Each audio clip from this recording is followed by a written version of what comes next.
ଜୟ ଜଗତରନାଥ ଜଗତ ଠାକୁର ଜଗା କାଳିଆ। ହେ ପ୍ରଭୁ, କର୍ମ ତ ଧର୍ମରେ କରିବା, କର୍ମ କରିସାରିଲେ ମୁଁ ଗୃହସ୍ଥି ନା, ତାପରେ ଆପଣମାନଙ୍କ ସାଥିରେ ଟିକିଏ ଜ୍ଞାନ ଆପଣଙ୍କର ଶୁଣିବି ବୋଲି, ଆପଣମାନଙ୍କଠୁ ଶୁଣିବି ବୋଲି ଟିକେ ଚର୍ଚ୍ଚା କରିବା। ରାଧା ଥଣ୍ଟ କାଲୁଣି କାହିଁକି?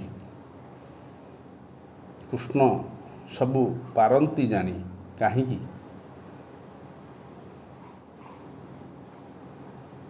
ଧୃତରାଷ୍ଟ୍ର ହେଲା ଅନ୍ଧ, ସେ ବାଳୁ ତ ଅନ୍ଧ, ତ କର୍ଣ୍ଣ ଅନ୍ଧ ନୁହଁ ଆଜ୍ଞା, ଆଖି ଅନ୍ଧ। କର୍ଣ୍ଣଟା ଅନ୍ଧ ହୋଇନଥିଲା ମ। ସାହାଡ଼ା ଗଛରେ 199 ରାଣୀ ଖାଇସାରିଲାଣି, ଏକ ରାଣୀ ସାହାଡ଼ା ଗଛରେ ବାହା ହେଇ ଧୃତରାଷ୍ଟ୍ରକୁ ବାହା ହେଲାଣି ନାଇଁ। ସ୍ୱାମୀ ତ ଅନ୍ଧ, ଅନ୍ଧ ପୁଟୁଳି ବାନ୍ଧିଲାଣି, ହେଲେ ବି କର୍ଣ୍ଣ ମାନେ କାଲା ନୁହଁ, ସେମାନଙ୍କର କର୍ଣ୍ଣଟା ଠିକ୍ ଥିଲା।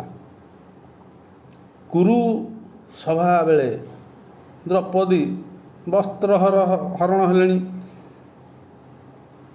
କାନଟାକୁ ଶୁଭୁଛି ନା, ଶୁଭୁଛି ନା ନାହିଁ?